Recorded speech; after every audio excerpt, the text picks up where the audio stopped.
بسم اللہ الرحمن الرحیم۔ السلام علیکم سامعین ناظرین، اللہم صلی علی محمد وعلی آل محمد کما صلیت علی ابراہیم وعلی آل ابراہیم انک حمید مجید۔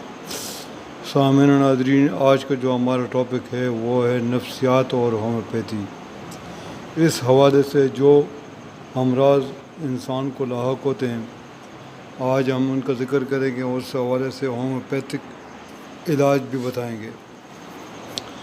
سامعین ناظرین، اگر کسی کو افیم کھانے کی عادت کو تو اس کو روکنے کے لیے آپ وراٹرم البم 30 اور ایون اسٹیوا مدر ٹنکچر باری دن میں 4 خوراکیں دیں۔ تمباکو اور نسوار کھانے کی عادت کو ترک کرنے کے لیے آپ کیمفر مدر ٹنکچر دن میں 4 مرتبہ ہر 3 گھنٹے بعد چینی پر ڈال کر دیں۔ تمباکو نوشی، ہوکا یا سگریٹ کے لیے کلیڈیم CM کی 1 خوراک دیں، پھر 15 دن بعد روزانہ صبح شام دن میں 2 بار ڈیفن انڈیکا 30 میں دیں۔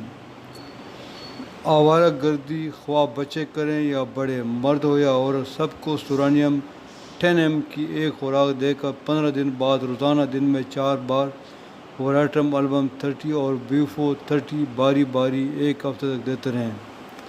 مشت زنی کی عادت اوریگنم 30 اور اسٹیلیگو 6 باری دن میں 4 بار افاقہ ہونے تک دیتے رہیں۔ سامعین ناظرین، تلوار کے زخم بھر جاتے ہیں، مگر زبان کے زخم جو جذبات کو مجروح کرتے ہیں بہت گہرے ہوتے ہیں اور مشکل ہی سے بھرتے ہیں۔ یہ ایک ضرب المثل ہے، لیکن ہومیوپیتھی کے ذریعے آپ زبان کے زخم تلوار کے زخم سے زیادہ جلدی بھر سکتے ہیں۔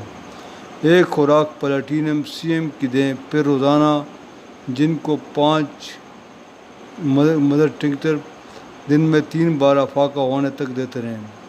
فحش کلامی اور گالیاں بکنے والوں کو بیفو 200 کی 1 خوراک کبھی کبھی دیتے رہیں۔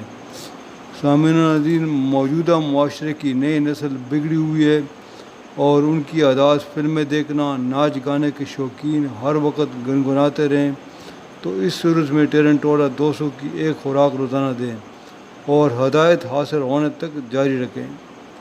تو سامعین ناظرین، آج کی جو ویڈیو ہے وہ میں نے آپ کو نفسیات اور ہومیوپیتھی کے وجہ سے کو پہلے بتایا تھا، اس حوالے سے میں نے آپ کو جو امراض گنوائے ہیں یہ سب نفسیات کے زمرے میں آتے ہیں، تو ہومیوپیتھی میں ان کا شافی علاج موجود ہے۔ تو سامعین ناظرین، امید ہے کہ آج کی ویڈیو آپ کو پسند رہی ہوگی۔ انشاءاللہ تعالی اگلی ویڈیو میں دوبارہ حاضر ہوں گے، تب تک کے لیے اجازت دیجیے۔ اللہ حافظ۔